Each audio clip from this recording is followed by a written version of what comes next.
Hello students, better today in this lecture I am going to discuss about the parallax method, which is very important. So firstly beta, this method is used to measure the distance of planet and stars from earth. So beta, जो parallax method है उसਨੂੰ ਆਪਾਂ use ਕਰਦੇ ਹਾਂ distance ਨੂੰ find out ਕਰਨ ਲਈ planets and star from earth. So firstly beta, what do you mean by parallax? What is a parallax? Let us hold a pen in front of our eyes. Now look at the pen by closing right eye and then the left eye. What do we observe? The position of the pen changes with respect to the background. This relative shift in the position of the pen with respect to the background is called parallax. ਬੇਟਾ ਕੋਈ ਵੀ PAN ਹੈ, PAN ਨੂੰ hold ਕਰਕੇ ਆਪਣੇ eyes ਦੇ front ਦੇ ਉੱਤੇ ਕਰਕੇ ਫਸਟਲੀ ਤੁਸੀਂ ਰਾਈਟ ਆਈ ਨੂੰ ਕਲੋਜ਼ ਕਰਕੇ ਜਦੋਂ ਦੇਖਣਾ ਹੈ, ਉਸ ਤੋਂ ਬਾਅਦ ਲੈਫਟ ਆਈ ਨੂੰ ਕਲੋਜ਼ ਕਰਕੇ ਉਹੀ ਪੈਨ ਨੂੰ ਦੇਖੋਗੇ ਔਨ ਦ ਸੇਮ ਪੋਜੀਸ਼ਨ, ਤਾਂ ਤੁਹਾਨੂੰ ਲੱਗੂਗਾ ਕਿ ਲਿਟਲ ਬਿਟ ਜੋ ਪੈਨ ਦੀ ਪੋਜੀਸ਼ਨ ਸੀ ਬੇਟਾ ਉਹ ਚੇਂਜ ਹੋਈ with respect to background. So beta, this relative shift in the position is known as a parallax. And the distance between points of observation, in this case distance between left L and right RI is called basis. बेटा ਹੁਣ basis ਕੀ ਚੀਜ਼ ਹੈ? distance ਹੈ ਦੋਨੋਂ observation ਦਾ, observation points ਦਾ. ਆਪਾਂ ਇੱਕ ਵਾਰੀ left ਆਈ ਨੂੰ ਕਲੋਜ਼ ਕੀਤਾ ਬੇਟੇ, ਫਰੋਮ ਲੈਫਟ ਟੂ ਰਾਈਟ ਆਈ ਜੋ ਵੀ ਬੇਟੇ ਸਾਡੇ ਦੋ ਆਬਜ਼ਰਵੇਸ਼ਨ ਪੁਆਇੰਟਸ ਨੇ ਉਹਨਾਂ ਦੋਨਾਂ ਦੇ ਵਿੱਚ ਵਾਲੇ ਡਿਸਟੈਂਸ ਨੂੰ ਆਪਾਂ ਕੀ ਬੋਲਦੇ ਹਾਂ ਬੇਟਾ? ਬੇਸਿਸ ਬੋਲਦੇ ਹਾਂ. ਲਾਈਕ ਇਹ ਫਿਗਰ ਨੂੰ ਦੇਖੋ ਬੇਟੇ, this is our left eye, this is our right eye. So distance between left and right eye is known as a basis, which is denoted by small b.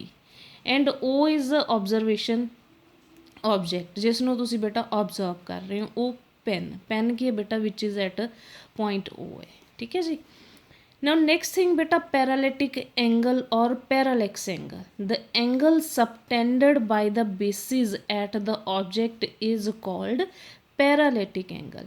ਬੇਟਾ ਇਹ ਉਹ angle ਹੈ ਵਿਚ is ਸਬਸਟੈਂਡਡ by the basis. ਬੇਟੇ ਆ ਸਾਡਾ ਕੀ ਸੀਗਾ? Distance ਸੀਗਾ ਜਿਸ ਨੂੰ ਆਪਾਂ ਬੇਸਿਸ ਬੋਲਦੇ ਸੀ.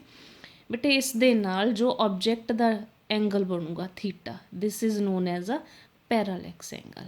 ਠੀਕ ਹੈ ਜੀ. ਤਾਂ ਦੇਖੋ ਬੇਟੇ, ਆ ਲੈਫਟ ਆਈ ਰਾਈਟ ਆਈ ਸਾਡਾ ਬੇਸਿਸ ਸੀਗਾ. ਬੇਸਿਸ ਦੇ ਨਾਲ ਬੇਟਾ ਜੋ ਵੀ ਐਂਗਲ ਬਣੂਗਾ ਉਸ ਐਂਗਲ ਨੂੰ ਆਪਾਂ ਕੀ ਬੋਲਦੇ ਹਾਂ ਬੇਟੇ? Parallax angle, parallactic angle. Now next is a ਬੇਟਾ parallactic angle equals to length of arc by radius. Simply ਬੇਟਾ from your mathematical formula कि theta equals to arc by radius. ठीक है जी. थीटा बेटा पैरालिटिक एंगल है. Length of arc की होगा बेटा? L R the distance, two observation points के विच वाला डिस्टेंस की बनूगा बेटे? आर्क बनूगी. ठीक है जी. तो वो की है बेटा? बी है. और एस की है बेटा? रेडियस है. रेडियस किहड़ा बेटे? यही वाली चीज़ ऑब्जैक्ट और तुहाडे ऑब्जरवेशन पॉइंट दे विच जिन्ना डिस्टेंस है बेटा that is a radius which is denoted by capital S. So अगर थीटा फाइंड करना है बेटे, theta equals to B by S. और parallactic method is use to measure the distance बेटे, it means S equals to B by theta, base by parallactic angle. In case of an astronomical object such as a nearby star, the theta angle subtended the eyes will extremely small.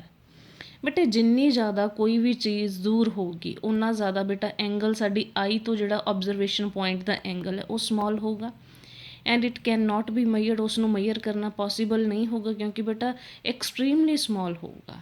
To overcome this difficulty, take two observation points like E1 and E2 quite distance apart on the earth are chosen as shown in the figure. ਬੇਟਾ ਅਰਥ ਦੇ ਉੱਤੇ ਕੋਈ ਵੀ ਦੋ observation points ਨੇ ਉਹਨਾਂ ਨੂੰ ਲੈ ਲਓ. ਠੀਕ ਹੈ ਜੀ. ਬੇਟਾ in actual this is not possible. However we select a distance star O. ਬੇਟੇ ਆਪਾਂ ਕੋਈ ਵੀ O ਸਟਾਰ ਜਿਸ ਦਾ ਆਪਾਂ ਅਰਥ ਤੋਂ ਡਿਸਟੈਂਸ ਹੈ ਜਿਹੜਾ ਉਹ ਫਾਈਂਡ ਆਊਟ ਕਰਨਾ ਹੈ. ਠੀਕ ਹੈ ਜੀ. ਹੁਣ ਇਹ ਸਟਾਰ ਸੀਗਾ ਜਿਹੜਾ ਉਹ ਕਾਫੀ ਦੂਰ ਸੀ ਬੇਟੇ. ਆਬਜ਼ਰਵੇਸ਼ਨ ਜੋ ਸਾਡਾ ਪੈਰਾਲਿਟਿਕ ਐਂਗਲ ਸੀ ਉਹ ਸਮੌਲ ਸੀਗਾ. ਉਸ ਪ੍ਰੋਬਲਮ ਨੂੰ ਓਵਰਕਮ ਕਰਦੇ ਹੋਏ ਬੇਟੇ ਅਸੀਂ ਕੋਈ ਵੀ ਟੂ ਆਬਜ਼ਰਵੇਸ਼ਨ ਪੁਆਇੰਟ ਕੰਸੀਡਰ ਕੀਤੇ ਔਨ ਦਾ ਅਰਥ. ਠੀਕ ਹੈ ਜੀ.